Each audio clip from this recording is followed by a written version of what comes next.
Well, it's twisting and turning as a story with dramatic effect. I missed most of the activity in the week because, as you know, right after the show, more or less, last Friday night, I flew to Canada, where I spoke in Calgary, then Toronto, and then down to New York, where I spoke in the Ethical Society building on the west side of Central Park in a beautiful spot it was too. And spring is in the air, by the way, in New York City.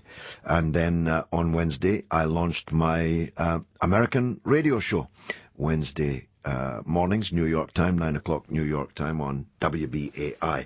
Then I flew back to discover that suddenly the weeks of torpor in the so-called international community had suddenly gathered pace, and I smelt a rat, the rat in question being an abstention by China and Russia. I knew then that the Security Council would pass a no-fly zone resolution. What I did not know was that the resolution would go much, much further than a no-fly zone. And there are a number of issues that immediately come up as a result of the news. First of all, Gaddafi has, again, wholly unexpectedly, accepted the resolution, declared a ceasefire. And if he means that, and if he keeps to that, there is no legal basis for either a no-fly zone or the bombardment of Libyan targets. That much is clear. But then there was no legal authority for the attack on Iraq, so one cannot guarantee that that would stop it. The second issue that is thrown up for me is this. How can you intervene to protect civilians in Libya, yet stand idly by when civilians are being massacred in other countries in the same region? For example, Yemen. In Yemen today, more than 40 people, innocent, unarmed civilians, were shot dead by the security apparatus of the 32-year dictator President Ali Abdullah Saleh. Unless you're saying that Libyan civilians are more deserving of protection than Yemeni civilians, what do we have to say about that? And we both, you and I, know that the answer to that is nothing at all.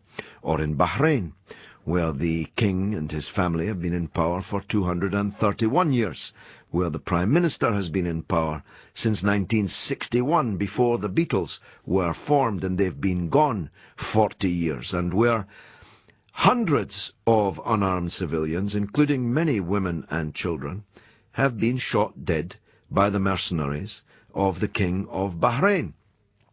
And not only are we not doing anything about that, but the American Fifth Fleet is actually based there. So the United States already has thousands of military personnel in Bahrain. Will they intervene to stop the massacre of the Bahraini demonstrators? Of course they will not. And Saudi Arabia this week invaded Bahrain with thousands of its soldiers to come to the aid of their fellow dictator there.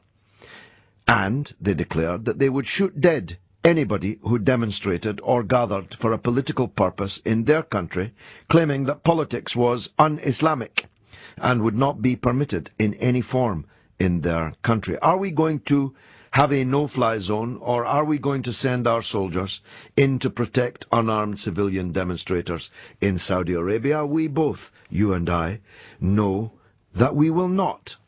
Thus throwing up all over again the rampant, rapacious, double standard that governs everything that we do and say in relation to the Middle East and the Muslim world. I'm arguing that will fuel still more hatred against us. And I don't know about you, ladies and gentlemen, but I think there's quite enough of that out there in the world already.